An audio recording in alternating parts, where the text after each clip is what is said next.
Hello students, आज हम देखते हैं हाइड्रोग्राफ एनालिसिस।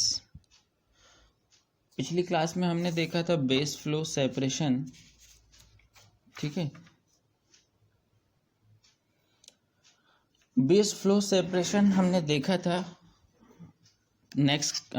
पिछली क्लास में। आज हम बेस फ्लो सेपरेशन को और अच्छे से समझते हैं। पिछली क्लास में सिर्फ उसका इंट्रोडक्टरी पार्ट हुआ था, ताकि जब हम आज अच्छे से समझें उसको, जो 3 मेथड बेस फ्लो सेपरेशन की हाइड्रोग्राफ एनालिसिस में, हम उसको आज बहुत अच्छे से समझेंगे। जो हमने प्रीवियस क्लास में समझा था बेस फ्लो सेपरेशन, वो सिर्फ एक इंट्रोडक्टरी पार्ट था। ठीक है, यदि बेस फ्लो सेपरेशन को तैयार करना है तो ये वाला जो लेक्चर है आज का, इसको रेफ़र करिएगा। ठीक है, तो हमें पता है हाइड्रोग्राफ हम किन किन के बीच प्लॉट करते हैं। एक तो टाइम होता है और दूसरा डिस्चार्ज होता है। एक तरफ वाई एक्सिस, ये एक्स एक्सिस टाइम हो गया, डिस्चार्ज हो गया। ये हमारा हाइड्रोग्राफ कुछ इस तरह से रहता है। ठीक है, ये जो होता है हमारा, ये सी और ये ई, ये है पॉइंट सी, ये हमारा ई। ये कौन सा सेगमेंट कहलाता है?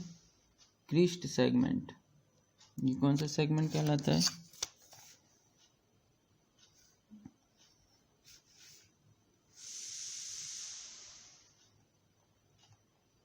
Crest segment. ये पॉइंट हमारा बी है, ये ए है। यहाँ से यहाँ तक का जो सेगमेंट है हमारा,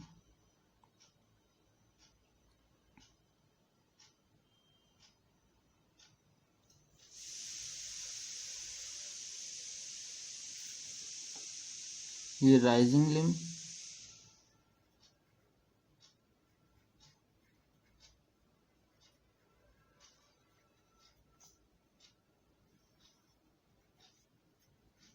और ये रिसेशन लिम्ब है। यहाँ से पूरा, ये पूरा पार्ट जो है रिसेशन लिम्ब में आता है।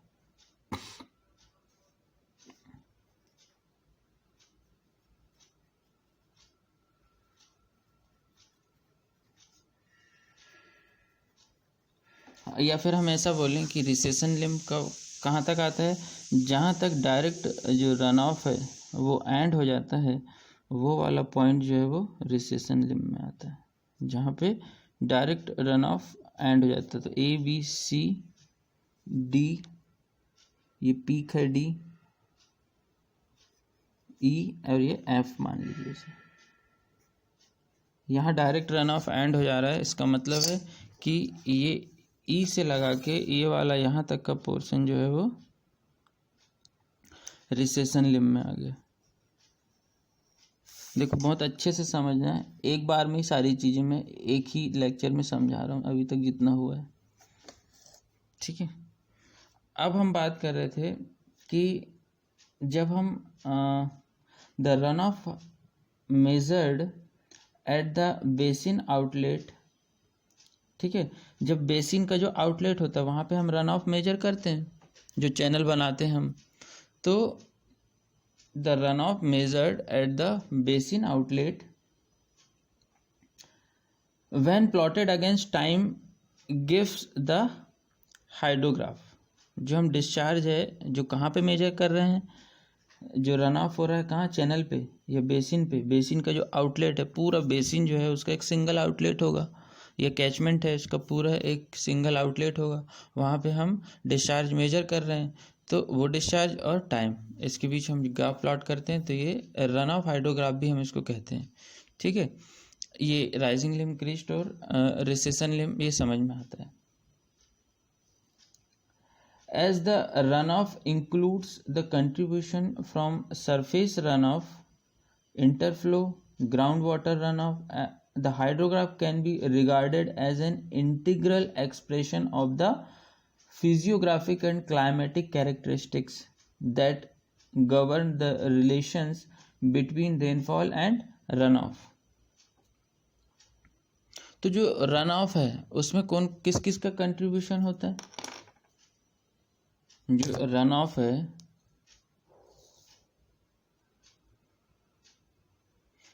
रन ऑफ में किस किस का कंट्रीब्यूशन होता है?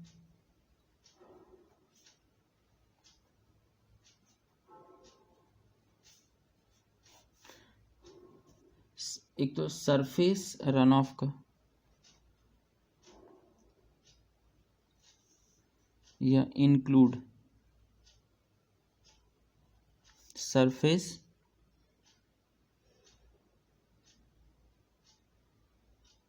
रन ऑफ, और किसका कंट्रीब्यूशन होता है इस पे? इंटरफ्लो, हमने पढ़ा इंटरफ्लो क्या होता है। और कौन हो सकता है? Ground water run of,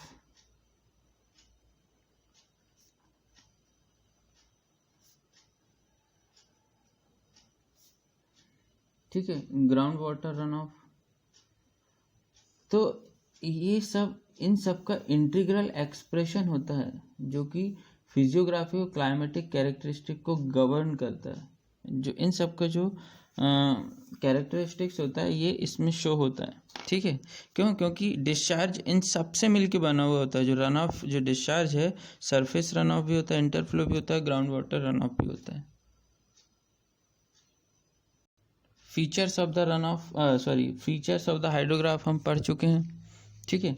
features इसके क्या क्या हैं? राइजिंग लिम्ब, क्रीस्ट सेगमेंट और रिसेशन लिम्ब। ये किस पे डिपेंड करता है?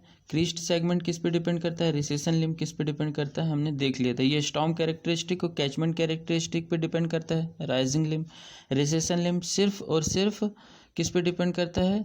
कैचमेंट कैरेक्टरिस्टिक्स पे डिपेंड करता है ना। ये हमने बहुत अच्छे से देखा था। अच्छा, अब हम बेस फ्लो सेपरेशन की एक साथ बात करते हैं प्रिसाइज वे में, ठीक है। तो ये आवश्यक है, इस हाइड्रोग्राफ में हमारे पास सरफेस रन ऑफ भी है, इंटरफ्लो भी है, ग्राउंड वाटर रन ऑफ भी है। तो हमको सब इन सबको इससे हमको सेपरेट करना बहुत ज़रूरी है। अगर हमको वाकई में हाइड्रोग्राफ का एनालिसिस करना है तो हम सबको सेपरेट करेंगे। Surface run off, interflow, ground water run off, इनको हम इससे सेपरेट करेंगे, तभी हम सही प्रिडिक्शन कर सकते हैं किसी भी चीज़ का। तो पर ऐसा इम्पॉसिबल है, ऐसा पॉसिबल नहीं है कि हम इंटरफ्लो को एकदम अलग कर दें, है ना, सरफेस रन ऑफ को एकदम अलग कर दें। तो हम हाइड्रोग्राफ एनालिसिस में जो भी हम इंजीनियरिंग एप्लीकेशंस, जब हम इंजीनियरिंग एप्लीकेशन में इसका यूज़ करते हैं तो क्या करते हैं, इंजीनियरिंग एप्लीकेशन में एक स्टैंडर्ड प्रैक्टिस है। क्या है वो स्टैंडर्ड प्रैक्टिस? हम सिर्फ डायरेक्ट रन ऑफ और बेस फ्लो, किसको? डायरेक्ट रन ऑफ और बेस फ्लो को बस सेपरेट कर सकते हैं यहाँ, और हमें क्वाइटली एक्यूरेट रिजल्ट मिल सकते हैं, ठीक है।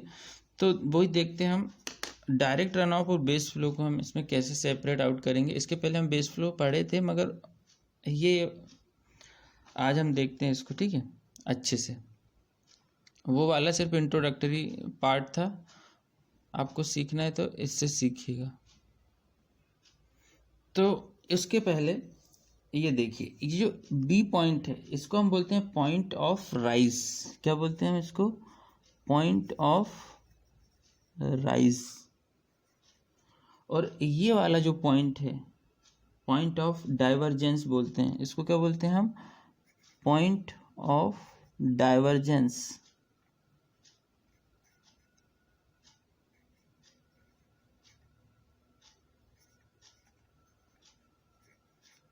पॉइंट ऑफ राइज और पॉइंट ऑफ डाइवर्जेंस, ठीक है।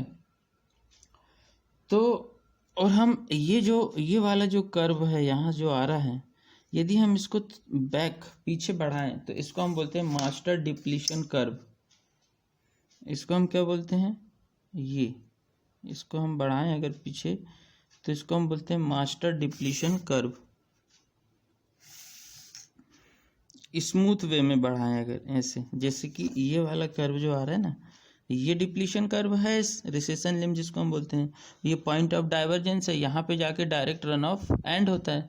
अगर हम इसको स्मूथ वे में, स्केल से नहीं, स्मूथ वे में अगर इसको हम पीछे बढ़ाते हैं ऐसे, ये है हमारा मास्टर डिप्लीशन कर्व। ठीक है, इसको क्या बोलते हैं हम,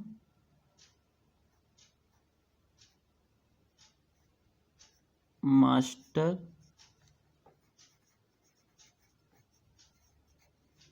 depletion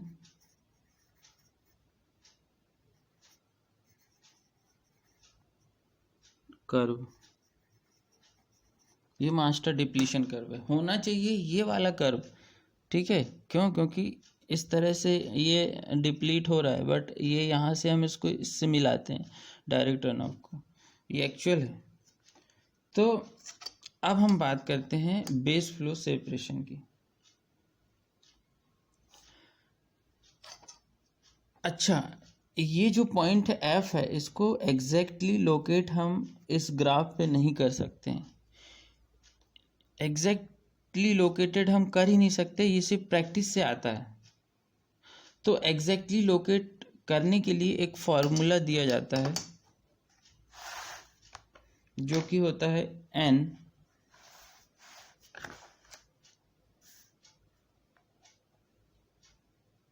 is equal to 0.827 a⁻², ठीक है। ये एक फॉर्मूला दिया जाता है। तो a क्या है और n क्या है? n क्या है? n is equal to number of days, और a क्या है? Area of basin. तो जो n है, नंबर ऑफ डेज, ये नंबर ऑफ डेज कुछ नहीं है, वही है जो हम x एक्सिस पे प्लॉट करते हैं। ये इस ग्राफ में जो आप x एक्सिस में देख रहे हैं टाइम, यही है नंबर ऑफ डेज। तो जो पीक से हम एक ऑर्डिनेट ड्रॉ करते हैं, पीक से, पीक क्या है? C और E का सेंटर पॉइंट, ये है पीक, ठीक है।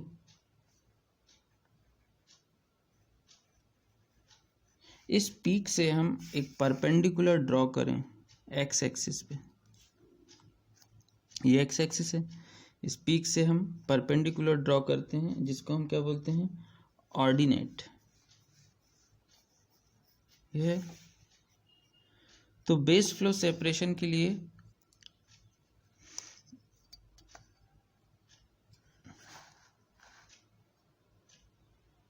हमें 2 पॉइंट चाहिए रहेंगे। 3 मेथड है बेस फ्लो सेपरेशन की। Method of base flow separation यहाँ लिखते हैं।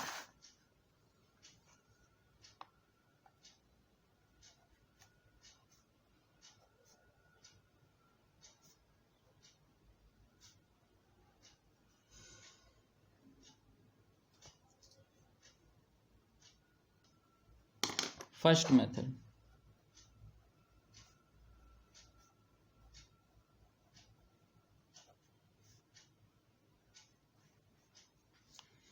फर्स्ट मेथड क्या बोलते हैं कि यदि हम इस हाइड्रोग्राफ में 2 पॉइंट, कौन कौन से 2 पॉइंट को लोकेट कर दें। एक तो वह पॉइंट जिस पे डायरेक्ट रन ऑफ स्टार्ट होता है, ये वाला जो ए बी कर्व है ये बेस फ्लो कर्व है, ठीक है। ये वाला बी पॉइंट जो है, यहाँ से डायरेक्ट रन ऑफ स्टार्ट होता है। डायरेक्ट रन ऑफ जहाँ से स्टार्ट होता है और डायरेक्ट रन ऑफ जहाँ पे एंड होता है, वो पॉइंट को लोकेट करना है। तो ये वाला पॉइंट बहुत इजीली हम लोकेट कर सकते हैं। क्यों? क्योंकि ये टर्मिनल पॉइंट है, यहाँ से बिल्कुल ग्राफ अपोजिट डायरेक्शन में टर्न हो जा रहा है। बट ये वाला जो पॉइंट है ये थोड़ी सी दिक्कत देता है इसको लोकेट करने में। तो इस पॉइंट को हम कैसे लोकेट करेंगे वो सीखते हैं। इस पॉइंट को लोकेट हम करते हैं इस फॉर्मूले के बेस पे, n is equal to 0.827 into a⁻²। हमको एरिया ऑफ बेसिन पता है, तो हम नंबर ऑफ डेज निकाल लेंगे। ये x एक्सिस पे जो हमने प्लॉट किया है, तो नंबर ऑफ डेज हमारे पास निकल गए। अब हम उतने ही, ये जो पीक है, ये जो ऑर्डिनेट ड्रॉ किए हमने, उतने ही पीछे हम चले जाएंगे। इस पीक से नंबर ऑफ डेज पीछे चले जाएंगे, मतलब n, यहाँ से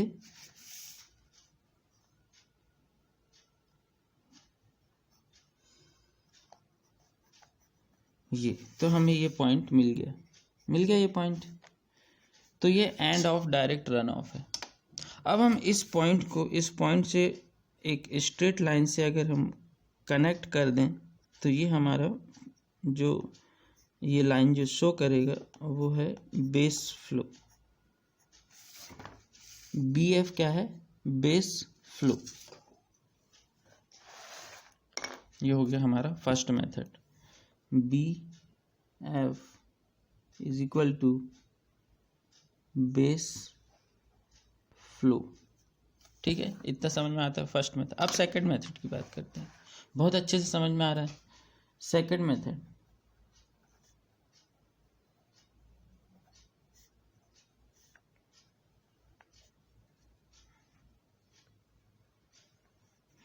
सेकंड मेथड क्या बोलता है? ये जो बेस फ्लो कर्व है, ये बेस फ्लो कर्व को यदि हम एक्सटेंड करें आगे फर्दर, ये एक्सटेंड कर रहे हैं हम, बेस फ्लो कर्व है, ये है AB को हम अगर आगे बढ़ाते हैं, ठीक है, और ये जो पॉइंट है ABCDEF, ये G पॉइंट, जी पे ऑर्डिनेट को मिलता है। ये पीक से जो हम ऑर्डिनेट ड्रॉ कर रहे हैं, DL बोल दो ऑर्डिनेट, तो DL को G पे कट करता है क्या? बेस फ्लो कर्व, जब हम इसको बढ़ाते हैं। और इस G पॉइंट को हम F से जोड़ देते हैं। G पॉइंट को जब हम F से जोड़ देते हैं तो हमारा जो BGF होता है, ये हमारा बेस फ्लो होता है सेकंड मेथड में। बेस फ्लो क्या हो गया हमारा?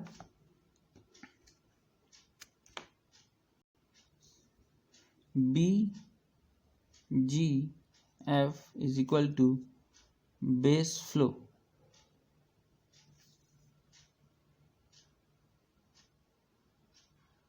अब हम थर्ड मेथड की बात करते हैं।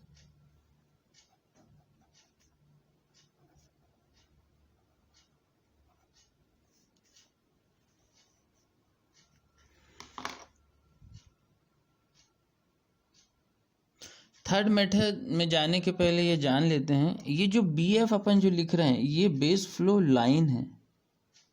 ये जो BGF है ये बेस फ्लो लाइन है। ठीक है, अब ये थर्ड मेथड में देखते हैं।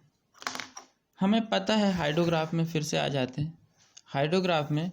ये क्या है, कौन सा पॉइंट है? ई है पॉइंट ऑफ इन्फ्लेक्शन। ई क्या है?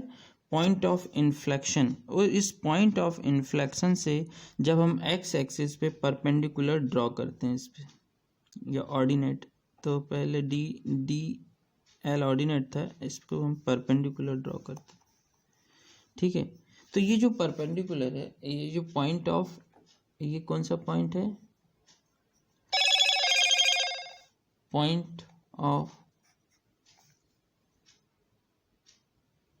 Point of inflection. ठीक है, अब पॉइंट ऑफ इन्फ्लेक्शन से हमने परपेंडिकुलर ड्रॉ किया, ये जो लाइन है। यदि हम, ये जो कर्व है ये भी बेस फ्लो कर्व है। ये कब मिलता है? लास्ट में। ये भी बेस फ्लो कर्व है, ये भी बेस फ्लो कर्व है। अगर हम इस बेस फ्लो कर्व को स्केल से स्ट्रेट आगे बढ़ाएं, ये जो लाइन है, ये जो आई है यहाँ से, इस पॉइंट से होते हुए यदि हम इसको पीछे बढ़ाएं, पीछे की तरफ, तो ये कहाँ पे मिलती है? इस पॉइंट ऑफ इन्फ्लेक्शन से जो परपेंडिकुलर ड्रॉ किए हैं, इस पॉइंट पे मिलती है। ठीक है, तो ये क्या हो गया? H पॉइंट दे देते हैं इसको। और यहाँ से हम स्मूथली इस B पॉइंट से हम मिलाते हैं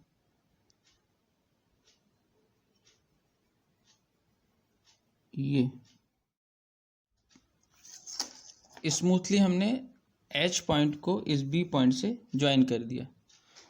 तो ये जो थर्ड मेथड है ये बोलती है कि जब हम लास्ट में जो बेस फ्लो कर्व मिलता है उसको हम स्केल से यदि स्ट्रेट पीछे की तरफ बढ़ाएं, तो ये पॉइंट ऑफ इन्फ्लेक्शन पे जो हमने परपेंडिकुलर ड्रॉ किया था वो उस H पॉइंट से जब मिलती है, और हम इसको जब स्मूथली इस बी पॉइंट से मिलाते हैं तो जो BHF है ये हमारा base flow line third method में आती है।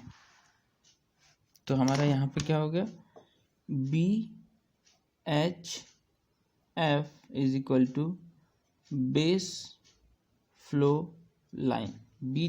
BHF को हम बेस फ्लो लाइन बोलेंगे। ये था हमारा तीसरी मेथड, थर्ड मेथड है।